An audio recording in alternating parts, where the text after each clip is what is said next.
This is 7 National News, and in our top story, the UAE Vice President, Prime Minister and ruler of Dubai, His Highness Sheikh Mohammed bin Rashid Al Maktoum, has visited the Global Village, Dubai's 19-year-old family entertainment and cultural attraction. During his tour, the ruler of Dubai visited the pavilions of a number of countries to learn more about their folklore and cultural heritage through the exhibited traditional products and art shows. He exchanged greetings with exhibitors and visitors during his tour, expressing his delight over the annual global cultural event. His Highness also asserted that such cultural and popular festivals play a great role in building bridges between the people of the UAE and the people of the world, away from formalities and protocol. He also hailed the efforts of the organisers of the event, which has become a popular destination for Emiratis, expats and citizens of other countries in the region. The Al Amal camp celebrated its Silver Jubilee today, which was inaugurated by the Crown Prince of Sharjah, His Highness Sheikh Sultan bin Mohammed bin Sultan Al Kazmi, and a whole host of activities will be in full swing until the 26th of December.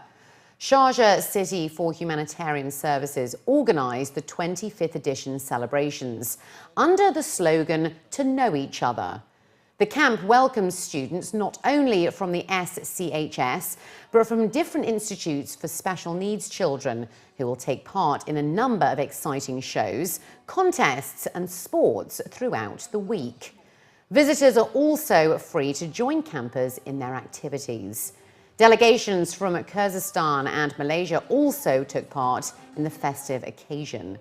During the event, the Crown Prince also honoured volunteers who have dedicated their time to the camp for over 15 years. The camp looks to provide students with special needs a platform where they can interact with other children, not only from other institutes across the country, but also from different Gulf countries. Volunteers, especially those who are new to the camp, were also given special training on how to deal with children suffering from different forms of special needs. Amal camp achievements is it's limitless. The main important things is that we could welcome around more than 2,000 children since it was established in 1986.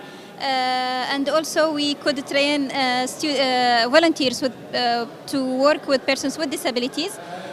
Volunteers maybe around, since it starts, it's around maybe now more than 5,000 volunteers.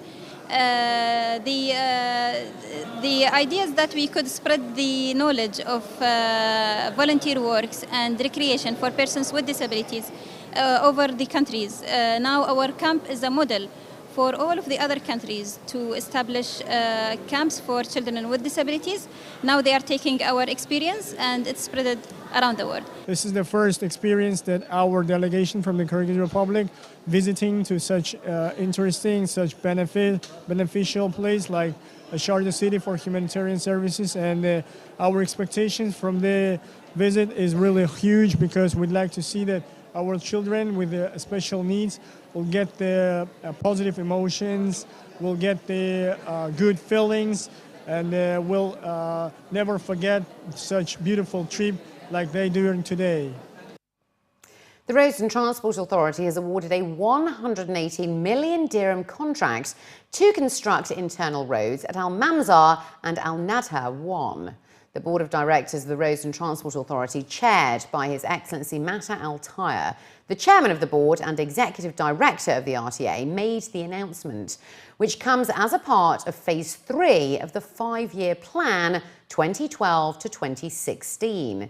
Endorsed by the Vice President and Prime Minister and ruler of Dubai, His Highness Sheikh Mohammed bin Rashid Al Maktoum, the plan looks to construct internal roads in a number of residential neighbourhoods, costing around 1 billion dirhams.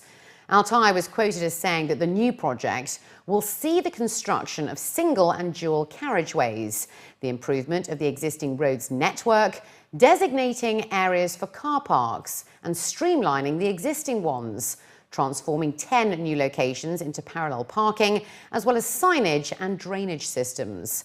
Construction works are to start in January, and it will take about 18 months to complete the project. Dubai police are urging the public to be more vigilant when making plans for outdoor activities, especially when going out into the desert. Now that the weather is cooler, camping and daily excursions are becoming increasingly popular. Lieutenant Colonel Ahmad Atiq Barikbar, the Deputy Director of the Search and Rescue Department at the General Directorate of Transport and Rescue at the Dubai Police, stated that some of the main dangers include getting lost with no phone signal, as well as getting stuck in the sand. He added that those looking to do a trip should make sure that they have a first aid kit with them, plenty of fuel, food and water, flashlights and warm clothes. He added that car pressure must also be reduced to between 15 to 20 psi, and that 4x4s should only be used for a desert trip. Another tip from the Deputy Director is to make sure that drivers always park their cars at the top of a sand dune so that the car will not get stuck in the sand. Sharjah residents are to be educated on the dangers and environmental impact of barbecues in public places. The Sharjah municipality has launched a campaign to help people understand some of the hazards involved in areas such as beaches and open green park areas. Nada Saeed Al Suwaidi, the director of the Corporate Communications Department at the municipality, was quoted in a local daily as saying that through the campaign, they hope to reach out to a large number of people and to also highlight the negative impact of barbecue waste, such as coal and ashes, on the environment and public health. She added that the campaign also looks to educate the public about the municipality's rules and regulations in regards to violators. Registration has opened for the 85th open auction for distinguished vehicle number plates, which will take place on the 27th of December.